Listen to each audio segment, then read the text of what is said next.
Hey, we're fixing stuff with Jeff today. Today we are replacing the rear end lube, rear end oil of a 2006 Mustang GT.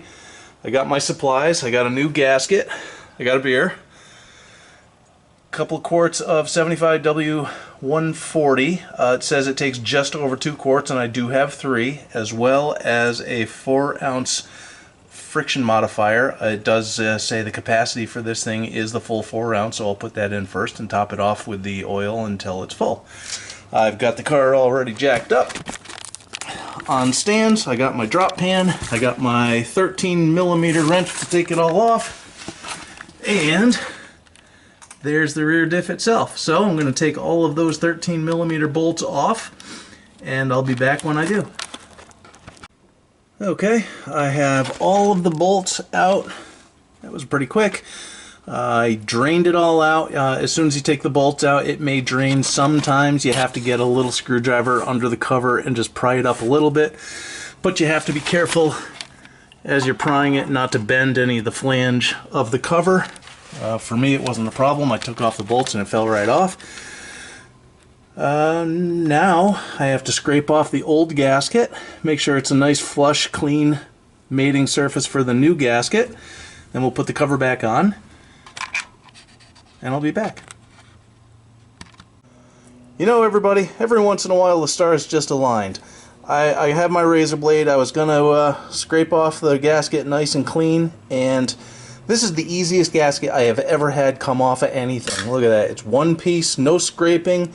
All I'm going to do is take a rag and wipe down the metal and make sure it's a clean mating surface. You can see the new gasket obviously is the right size and shape, so no qualms about opening that up and popping it back on and putting the cover back on. I'll be back. Well, before I put it back together, I should have already mentioned that it's obvious that while you're in here, you're going to want to look around in the gears and see if there's any obvious problems here. Frankly, just the eyeball check. All the teeth look really good. There's barely any wear. This is a high mileage car. I'm really pleased with it. The posi traction as I roll forward, the other wheel rolls forward. I'm pleased. So I'm going to put on the gasket, put on the cover, refill it with new oil and friction modifier.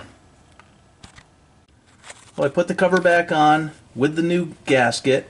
And at the beginning of the video, you saw the tools I was using was a 13mm attached to an air ratchet. Well, not a good idea to use the air ratchet to put the rear diff back on. Instead, I do have a torque wrench. I forgot to list that in my list of tools.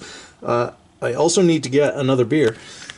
But I'm going to use the torque wrench, and I'm going to go in a crisscross pattern to put those bolts back on, and looked up the torque specs for the rear differential cover, and it's 25 foot-pounds. So I'm going to torque each one in a crisscross pattern to 25 foot-pounds, and then it'll be done, and then I will take out the plug and fill the oil back up. And I forgot to mention this earlier. This is a dirty job, it's a messy job, and this stuff stinks.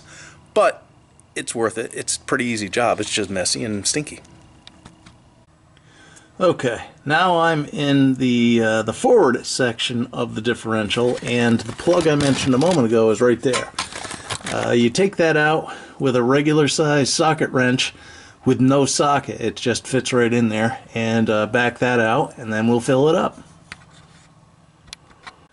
Okay, the plug came out nice and easy. I took the plug out and I cleaned it. Now, just a little education. The plug, they make them magnetic, so it catches all the little crap that that might be circulating around in there and damaging your gears. So that's just a little factoid for you. Here's one more tool I just pulled out of the workbench. I didn't mention before. I forgot I needed it, but I do. You saw how that the plug hole up there is not exactly easily accessible for a bottle.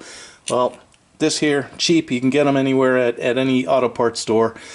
It goes into the bottle and it just pumps, and you pump it up and you fill that rear differential until fluid just starts leaking out of the hole. That's how you know when it's done. So like I said before, it's a messy job and a stinky job, but worth it, relatively easy. So I'm going to use my little pump. I do have a different bottle because, as you can see next to my new beer, the bottles of the new oil I bought, it's just got a different a different top. I'm not sure it'll fit this. If it does, great, I'll use those. If not, I'll transfer it over into this other bottle that I've got. Older bottle, but I've cleaned it out. It's ready to go. Oh, before I put the oil in, I mentioned at the beginning of the video, this calls for 4 ounces of friction modifier, so I'm going to squirt this in the hole first. Well, folks, the job is done. The cover's back on. It's back full of oil. I put the friction modifier in first to make sure that that was enough in there. The oil was spilling out, so I cleaned it up. I caught it. I put the plug back in. The only thing left is to drop it back down on the ground and enjoy a smooth, wonderful, quiet rear end. And now I welcome any and all comments about a stinky, noisy rear end. Cheers, guys.